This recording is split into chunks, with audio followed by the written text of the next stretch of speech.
Police lights bounced off my living room walls while my phone kept screaming with alerts. Neighbors crowded my porch, whispering and filming, as if my life had turned into a show without my consent. Before I proceed, tell me in the comments section where you are listening to this story. Ivy stood across from me, face red, voice cracking as she yelled, "Mom, you ruined my life!" Her words echoed while the officers asked calm questions no one answered. My hands shook as I realized the live stream was still running. Thousands of people were watching my living room in real time. They saw my daughter crying, pointing at me, calling me controlling and cruel. They did not see the truth yet. Only hours earlier, I had checked my bank account and felt my stomach drop. Every dollar was gone. 20 years of saving gone in one transfer. The money meant for buying my late husband's repair shop was empty air now. As Ivy kept yelling, comments flew across the screen. "Free her." "Toxic mom." "Call the police." I wanted to scream, but I stayed still. The humiliation burned worse than anger. This was not just theft. This was my child using my pain for attention, and the world was cheering her on. My name was Rhea Kellis, and I was 47 years old when my daughter decided my life was content. I had been a single mother since my husband died suddenly, leaving me with grief, bills, and a broken future. I rebuilt everything with tired hands and long nights. I worked double shifts wherever I could. I sold handmade crafts online and packed orders after midnight. Every dollar I saved had a purpose. One day I would buy back the repair shop my husband loved. That dream kept me going when my body wanted to quit. I trusted Ivy because she was all I had. She offered to help manage orders and payments when our small business grew. She said she was good with numbers and social media. I believed her. I gave her access to my banking app so she could track supplies and income. I told myself trust was part of love. I told myself she would never hurt me on purpose. Standing in that living room with police watching and strangers judging, I understood how wrong I had been. The past rushed back, and I saw every warning sign I ignored. Trust had not saved us. It had opened the door. I remembered the night I gave Ivy my password. We sat at the kitchen table with tea between us, the house quiet. She smiled and said it was just for emergencies. I nodded, proud that she wanted responsibility. After that, small things changed. She asked more questions about my savings. She teased me for being careful. She laughed when her friends called me boring. I told myself it was just youth talking. One evening, I passed her bedroom and heard her whispering on the phone. She said, "She won't even notice at first." I stopped walking, my heart racing. But then she laughed and said something I could not hear. I chose not to ask. I chose peace over fear. That choice haunted me. On the morning everything fell apart, I woke up feeling hopeful. I had planned to call the realtor about the shop.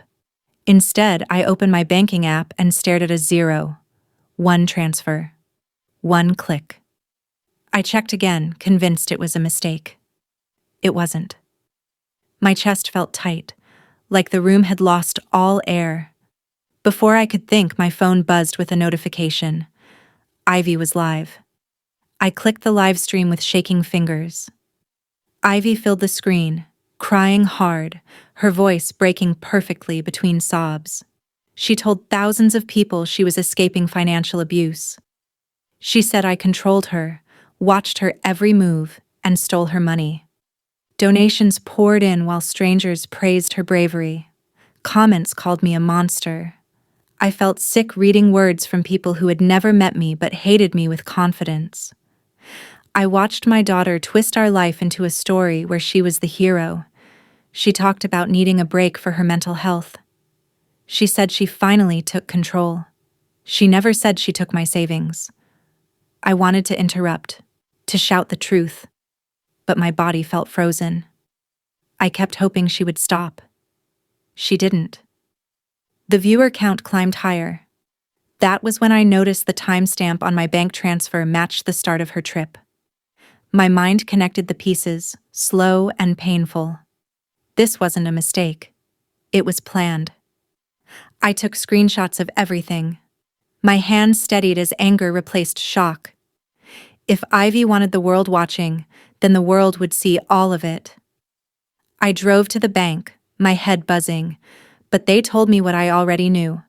The transfer was authorized. The account access was shared. They said it was complicated because we were family. When I returned home, police cars were already there. Someone had called after seeing Ivy's stream. She stood in the living room, phone raised, tears ready. I felt every eye on me as officers asked questions. Ivy spoke loudly, carefully, making sure the audience heard her pain. I said very little. I only listened. Then I lifted my phone and checked the live stream again. Thousands were still watching. My reflection stared back at me from the screen, older and calmer than I felt.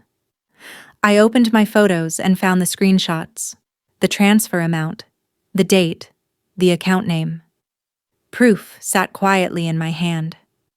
I stepped forward, my voice trembling but clear. "You wanted to go viral, Ivy," I said, looking straight at her. "Then let's go viral with the truth." The room went silent. Even the comments slowed. That was the moment everything changed. The silence did not last long. Ivy screamed that I was lying and rushed toward me, but an officer stepped between us. The live stream caught everything. Her anger no longer looked hurt, it looked wild. Comments began to change.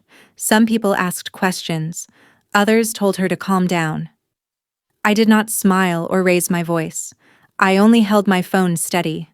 That night, after the police left, I went to the grocery store. Whispers followed me down the aisles. One neighbor turned her cart away when she saw me. Another stared like I was a stranger. By morning, messages filled my inbox. Some were cruel, some were confused. A few were quiet apologies.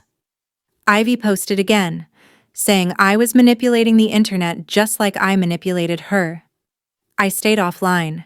I knew arguing would only feed the fire. Instead, I printed bank records and made notes. I replayed her videos and wrote down every lie. It hurt that people believed her so easily. It hurt more that I knew why. She was young. She cried on camera. I was calm. Calm does not look innocent online. It looks guilty. I learned that lesson quickly, but I did not forget who I was. The next few days blurred together. Orders for my small business vanished. Messages from suppliers stopped. One partner sent a short note saying they could not be linked to family drama.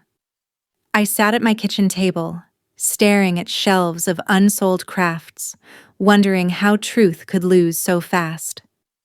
I had done nothing wrong, yet everything I built was falling apart. I watched Ivy's follower count rise. She smiled in new videos, talking about healing and freedom. She thanked her supporters. She never thanked me. One afternoon, I received a call from someone I did not know. They said they were a friend of Ivy's. Their voice shook as they told me Ivy had bragged about taking the money. They said it felt wrong, and they could not stay silent. My hands shook as I wrote down everything they said. That call changed something in me. I realized I was not alone, even if it felt that way. That night, I did not cry. I planned. I backed up every file. I saved every video. I organized dates and times. If Ivy wanted to paint me as a villain, I would let facts speak for me. I was done begging to be believed. I met with a lawyer who spoke slowly and carefully. She told me not to rush. "Let her keep talking," she said. "People always expose themselves." It felt wrong to wait, but I listened. Ivy went live again, telling her followers she was scared of me. She said I might take legal action to silence her. The comments filled with panic and praise. I wanted to shout the truth, but I stayed quiet. Silence became my shield. At night, I replayed old memories, teaching Ivy to ride a bike, helping her with school projects, holding her when she cried after her first heartbreak. I wondered when love turned into resentment. I found an old video of my husband talking to Ivy about honesty. He told her truth mattered, even when it hurt. Watching it broke something open inside me. I realized this was bigger than stolen money. This was about choices, about character. I backed up the video too. If I went live again, it would not be emotional. It would be clean, calm, impossible to deny. I slept for the first time in days, knowing the truth was waiting. It always does. The message arrived late at night. A stranger wrote, "I think your daughter used your money for a trip. I have proof." My heart raced as they sent a video. Ivy laughed into a camera, surrounded by friends, music loud. She bragged about how easy it was to get sympathy online. She said people loved a crying story. I sat very still as I watched. The proof was clear. The date matched the transfer. The next morning, Ivy announced another live stream. She called it her full truth. She promised tears and honesty. I prepared instead. I charged my phone. I lined up every file. I wrote nothing dramatic. I only wrote facts. When she went live, I joined quietly and recorded everything. Halfway through, she slipped. She said I deserved what happened. The chat slowed. Questions filled the screen. I saw fear flash across her face for the first time. I knew then the truth was ready. I posted one sentence on my page. Tonight. No insults, just proof. The internet waited. At 7 that evening, I went live. I sat at my kitchen table, hands folded. I did not cry. I did not smile. I shared my screen and showed the bank transfer. I showed the dates. I played the recording of Ivy bragging. I played the party. Video last. The comment section exploded, then went silent. Ivy burst into the room, screaming for me to stop. The world watched her panic. Officers returned after viewers called again. I spoke once more. "This is not revenge," I said. "This is accountability." Sponsors dropped her in real time. Followers vanished. Her phone shook as notifications flooded in. I ended the live stream without another word. The truth did not need help. The morning after the live stream felt unreal. My phone was full of messages, but my house was quiet. Ivy stayed in her room, door closed, her online world falling apart without her watching it. News clips replayed pieces of my video. Commentators argued about parenting, fame, and money. I did not join the noise. I focused on breathing. The police returned to take a statement. This time, they listened carefully. I handed over printed records and files. No one called it a family issue anymore. When Ivy finally came out, her eyes were swollen. She asked why I embarrassed her.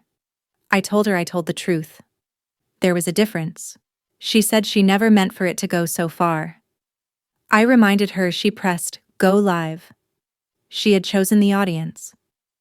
That night, I packed important papers into a box and locked my office door. Trust was gone, and I would not pretend otherwise. I cried alone in my room, not because I felt guilty, but because I felt empty. The child I raised was gone, replaced by someone chasing attention at any cost. I slept poorly, knowing consequences were no longer theoretical. They were here. A week later, the legal process began. Ivy was told she had to return the money. Her accounts were frozen. The donations she collected were questioned. Online, opinions shifted fast. People who once praised her now mocked her. I did not read much of it. I learned silence was safer for my heart. I focused on rebuilding my business. Orders slowly returned. Some people said they supported honesty. Others said they saw themselves in my story. Ivy blamed everyone. Her friends disappeared. Invitations stopped. She told me the internet had ruined her life. I told her lies did that. One night, she sat across from me at the kitchen table, quiet for the first time in weeks. She asked if I hated her. I said no. Hate took energy I did not have. She asked if I forgave her. I told her forgiveness was not a switch. It was work. That answer made her cry. I let her. I realized then that consequences were not loud. They were slow and heavy. They followed you into quiet rooms and stayed there. I did not celebrate. I endured. As weeks passed, my name stopped trending, but my life kept moving. I reopened my online shop under a new label. I posted no drama, only work. Messages came from other parents. Some thanked me, some warned me, all reminded me I was not alone. Ivy tried to post an apology video. It failed. People wanted honesty now, not tears. She deleted it within hours. She stopped going out. She stopped checking her phone. She stopped pretending she was fine. One evening, she asked if she could help me pack orders again. I told her no. Trust had to be rebuilt from the ground up. She nodded, ashamed. That hurt more than anger ever could. I visited my husband's old repair shop one afternoon and stood across the street. The sign was faded, but it was still there. I felt closer to him than I had in years. I whispered that I was trying, that I was still standing. For the first time since the live stream, I felt proud of myself, not for going viral, but for surviving it. Ivy's legal case closed quietly. The money was returned. No headlines followed. The internet had moved on to a new story. At home, things were different. We spoke carefully. We avoided old wounds. I did not rescue her from discomfort. She needed to feel it. She found part-time work and complained about being recognized. I told her fame fades, but reputation lingers. One night, she asked why I stayed calm during the live stream. I told her anger gives control away. Calm keeps it. She sat with that answer for a long time. I started recording short videos about honesty, trust, and online truth. I never mentioned Ivy by name. People listened anyway. My following grew slowly, built on respect instead of drama. Ivy watched one video from the doorway. She did not speak, but she did not leave either. Healing was not dramatic. It was quiet, uncomfortable, and slow. But it was real. Months later, Ivy asked to speak publicly again. She wanted to tell the full truth. She wanted no edits, no tears on command. I did not stop her. I did not help her. This was hers to carry. She went live and admitted everything. She named her choices. She said she hurt the person who loved her most. People listened differently this time. Some forgave her, some didn't. That was not mine to manage. When the video ended, she looked at me and waited. I said nothing. Later that night, she thanked me for not destroying her. I told her I never tried to. Consequences did. That, on their own. I went to bed feeling lighter than I had in a year. The truth had done its work. After Ivy's confession, the house felt lighter but unfamiliar. We no longer argued, but we did not relax either. Trust was fragile, like glass already cracked. I focused on my work. Each order packed felt like proof that life could move forward without noise. I stopped chasing approval and started valuing peace. People still recognized me sometimes. They thanked me for staying calm when it mattered. I accepted their words without letting them define me. Ivy struggled. She learned what it meant to exist without applause. Some days she seemed older. Other days she seemed lost. I reminded myself that growth was not my job anymore. Support was. At night, I wrote in a notebook about grief, about rebuilding, about loving without losing yourself. Writing grounded me. I realized that going live had not been the turning point. Standing firm afterward was. The world had seen the truth, but more importantly, I had. I slept better. knowing I did not trade my dignity for justice. I kept both. Spring arrived quietly. Flowers bloomed outside the house while inside, life settled into a new rhythm. Ivy paid rent. She cooked sometimes. She apologized often, not with words, but with effort.